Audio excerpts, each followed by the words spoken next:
What's good? What's good? We're going to be doing a little bit of a study on Martingale and how it can work, perhaps work. I wouldn't apply it to a. So Martingale, first of all, is losing, and then you increase position size after losing. Doesn't have to be every trade. It can be a series of losses, and then you start increasing risk or to get you, because a win's probably going to come soon. Something like that, something along the lines of increasing position size after losing.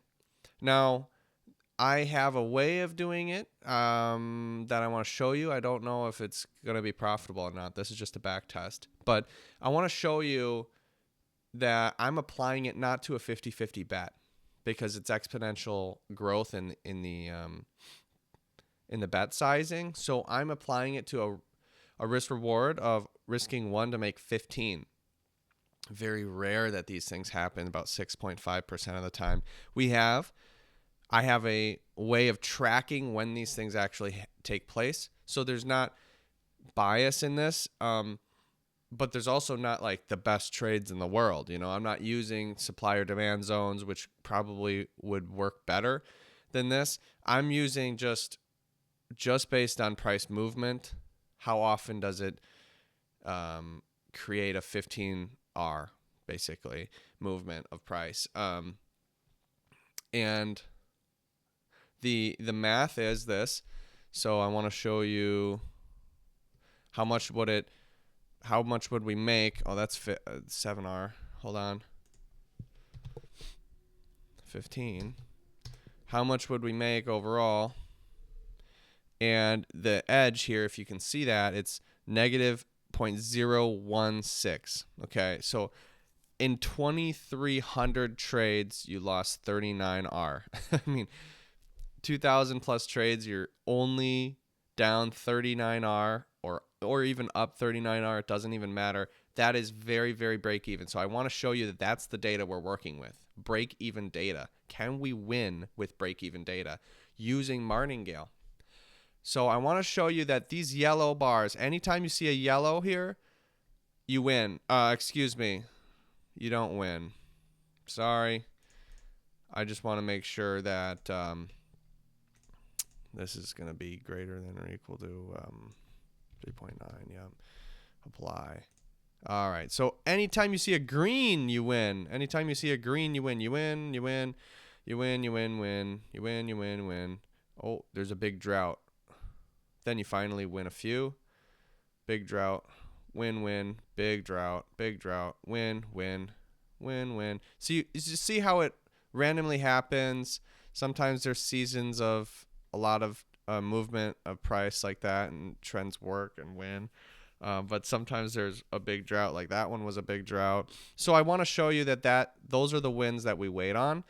Now, the Martingale system is waiting until there's a streak of 30. So, okay, first and foremost, risking 1 to make 15. We get a win about once every 16 trades. It's because it's break even and it's all system, and that's literally what the stats show. I don't know who's counting this up. I don't know who's making this freaking even.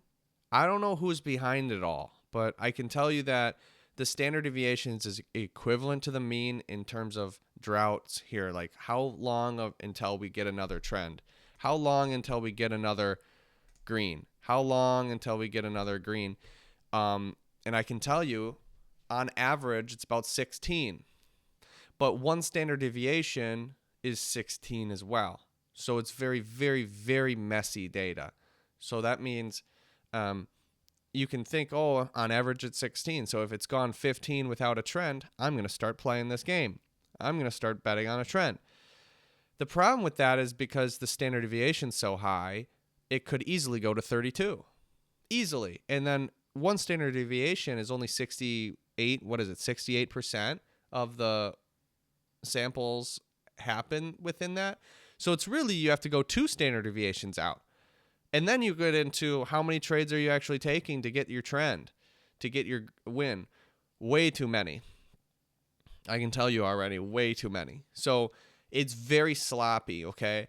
So what I did was say, all right, if it goes freaking 30, which is positive 1 standard deviation about, I'm going to say I'm going to start taking trends. If it goes 30 trades already, it goes 30 trades in a row. So if we go back to our spreadsheet, if it goes 30 trades before finding a trend, like this one, boom, boom, boom, boom, boom, boom, boom, boom, boom. I mean, this goes 30 trades right there. Now we start taking them because we just allowed it to move a lot of times without a trend. And then we're going to start taking trades. And then hopefully we can land a trend. In this case, we do not. My goodness. Oh, no, sorry. We're not highlighting 4Rs right now. This is a different spreadsheet. So there's a 4R. Bam. 4R is what we need. But anyways, I want to show you that. So what are the wins? All right, I'll show you. This is the spreadsheet of Martingale. So this is your trade number. You risk 1 to make 15. So if you do happen to win, you obviously escape with 15. But if you keep on going down the list, you end up trading 15 times without a win. We're going to now increase position size. We increase position size after 15 trades. And you can see on the green here, the win, the payout overall, because you're double size on trade number 16, you actually make 15R in total in the grand scheme. You lost 15 trades in a row, but you happen to make the 16th one, you win 15R just as if you won the first trade. Now, if we keep on going down the list, is we double quicker 3R, we double quicker to 4R. Now we're risking 4x our normal position size, but we only do that for about 4 trades because then it quickly gets very, very negative. You can see how negative it gets. If you get into the 40s, the 50s, you're going to be losing way too many R. And R can be any amount of money. In this case, it's $20. So in total, if we stop at trade number 33, you'll lose $1,300. However, any win in here, you're likely to capture something around $200 to $300, 100. You can, win $40 if it's trade number 14 right before 15, So you can win very small, very, very small. Anything under $300, you're going to win. But you have a very high likelihood of winning something. Very high likelihood of winning something. While if you do end up losing, you stop it. That's the whole point. Martingale, if you keep on doing it, that's the whole negative aspect of Martingale. If you keep on exponentially increasing risk, you're going to die big time. Once, you increase your win rate even more by doubling size, but you will die at one point in time, and it's going to be horrible. So the idea here is that we accept a loss, we accept it, and we cut it. We're done at 33. So, which sucks, but that's the way it is. So let's look at the graph of it. I want to show you what it looks like to actually trade this. I wanted to see this because I wanted to know on a trade-by-trade basis, how does it work? And keep in mind, you already saw the data. It has no edge. Has no edge. I'm telling you right now, it has no edge. And this is it. Wow. How do you know? What do you mean that? Like, how can I trust this graph? What do you mean? Well, I mean that we don't take a bunch of all the trades, like 2,000 trades in the sample. We're not trading all the time. We're waiting for a streak to happen where there hasn't been a trend for 30 trades in a row. And we know on average it happens about 16. And I've tested this across various markets, across various time frames. All of them seem to be the same thing. They're no edge, and it does happen. The average is around the break-even point, which is 16, and I doubled that almost doubled it. I could have doubled it. I don't know why I chose 30, but so I doubled it, right? We only start trading after it has lost 30 trades in a row. And then we start, right? Then we start. And not only that, but we martingale it even more. So what we see is you can see this drawdown. I mean, you go down you go down all the way. See all this loss, and you can see the loss gets steeper and steeper. It's like a green route in skiing, a green route, and then it goes yellow, and then it goes freaking black diamond there. It goes down. It goes more intense loss at the end there because we're risking more. Because this big green bar, that big movement upwards was one single trade. Because look at our win rate. Let's see our win rate. Our win rate is 6.6%. I mean, you have to understand that we rarely win.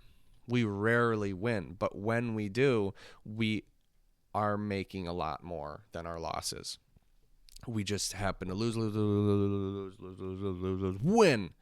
Okay? And if it does do 33 losses in a row, which I don't think this sample even has, we would lose 66. So if you can see here, it goes 50 to 100, 150. We close at 200 positive. You would lose it. If you do happen to lose, you'll go down to 140s. So right here. So that's one loss. And so remember, one loss actually doesn't put us under, you know. In Martingale, most of the time we think about, oh, you're going to have one loss and you're going to lose it all, bro. But if you really think about it, we're cutting off, you know. We cut off at 33 trades, you know. We start the strategy after a very, very big losing streak of this strategy. So we know with the data it shows. The data says that it's even not even on the symbol. Like I'm comparing apples, the bananas, the oranges, bro. And they're all saying the same thing that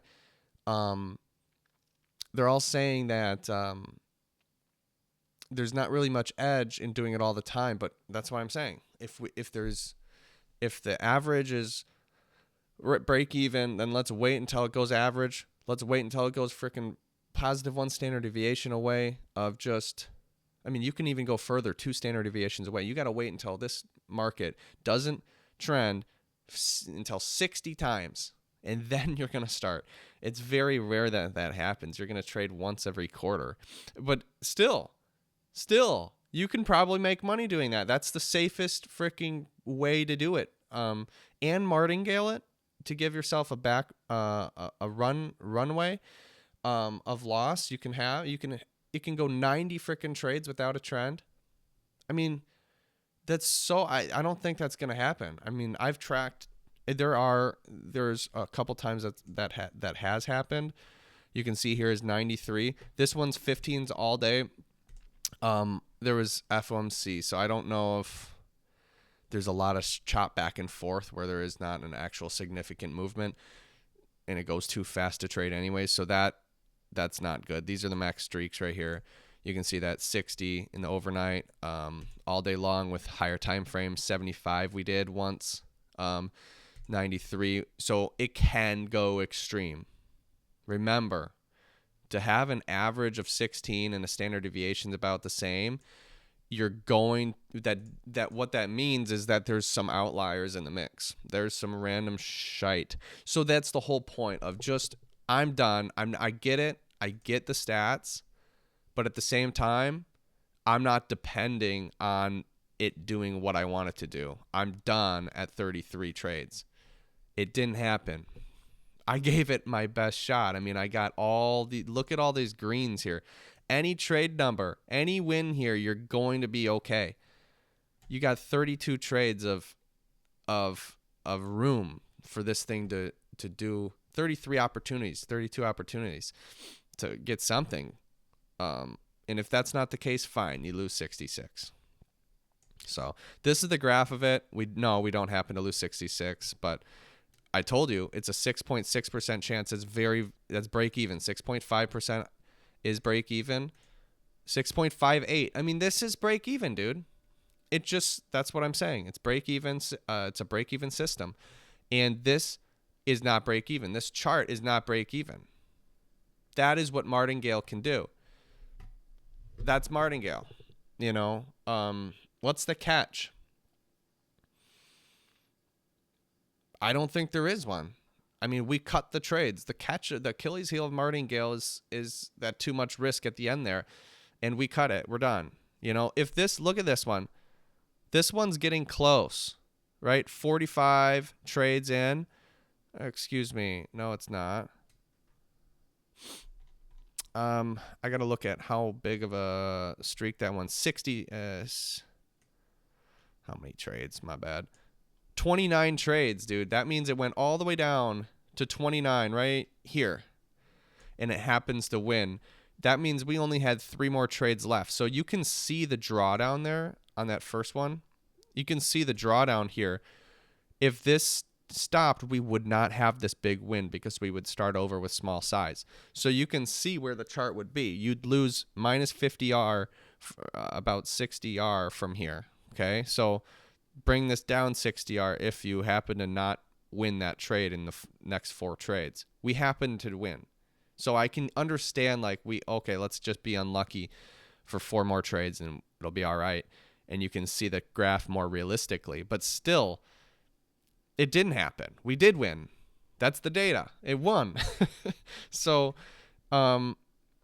even if you do bring it down, what? You're up 150? Okay, you bring 2 of them down. You're up 100. It's still fairly skewed up. It's fairly skewed up. And even then, if that's the case, we're getting too many losses, let's bring it out 2 standard deviations away. Yeah, we take less frequently. We have signals, but it's very rare that we see a streak of mean reversion that much that we're not going to get some movement of price to capture a win. Very rare, and I think this is a cool idea. The only way that this works, I want to say this to close, the only way that this will work is because it has a very, very high risk reward. Okay, these only work if eventually you're probably going to get a win. Risking 1 to make freaking 15. You know what? If you can find a risking 1 to make 30, 31, you know, with edge, any type of edge, if you put edge on this, somehow, some way, there's edge. Instead of 6.5%, which is break even, if there was some way to do a 7.58%, it helps so much, especially on high risk reward situations. Any increase in win rate with a very, very lopsided risk reward is extremely important. Very, very important. If a 50-50 bet and your win rating improves by 4%, it actually doesn't matter that much. But if it's a huge risk reward like this, risking 1 to make 15, it definitely matters. So if you can risk 1 to make 30, double this. You'll have so much more breathing room to finally find a win. And this can be stretched out 30 trades, you know, not 15. But I think it's just still very, very rare. And the problem with higher risk rewards, there are droughts. Just imagine this. You have 2 dice, right? Your goal is to get 1-1. 1-1. Okay? What is it? Yeah, let's say 1-1. Okay? If it's a 1 and a 2, yep, you win. A 1 and a... Oh, I think that's... No, do snake eyes. Sorry about this. Let's do snake eyes. Okay, it's very hard. Just 2 1s, right? That's a very low chance. Okay? But you'll eventually get it. So you just keep on rolling. You'll eventually get to a snake eyes. You'll eventually get there. I mean, but the thing is, when it's going even further out, let's say that with 4 dice. Let's say now you have 4 dice, and now you need all of them to get 1s. That's a lot harder if you roll it. That's a lot more times you have to do to roll to get to 4 1s. So when you go out in further risk reward, you're going to get bigger streaks of losing. Much more bigger streaks of losing. So it's a little bit of a catch-22 because you're going to get some sloppy data because the data includes outliers that are huge of losing streaks. And that happens. That's the dilemma of high risk reward strategies, is those big losing streaks. So, but hopefully with Martingale, we can catch at least something because we're giving us a lot of time. Not only that, but we're starting it after a huge streak of losing. And we can start it after the biggest massive streak of losing we want. And use Martingale, which gives us more space and time, more amount of rolls to get that number. And if we're kind of just, we're really trying to make us win here overall. But so that's what happens. It is possible, bro. Yeah, and this is just a sample system, really. It's real data, but this is just a sample system of what we can apply it to. I think it's important. It looks really good. I just wanted to see per trade. You can see that you're losing 50R in a few trades here, many trades, but you're losing 50R. Are you prepared to go down 50R? This is the drawdown. This is the channel, bro. You need a certain amount of risk to do this. So anyways, I think it's pretty interesting. All right. That's all I had. Thanks for watching. Peace.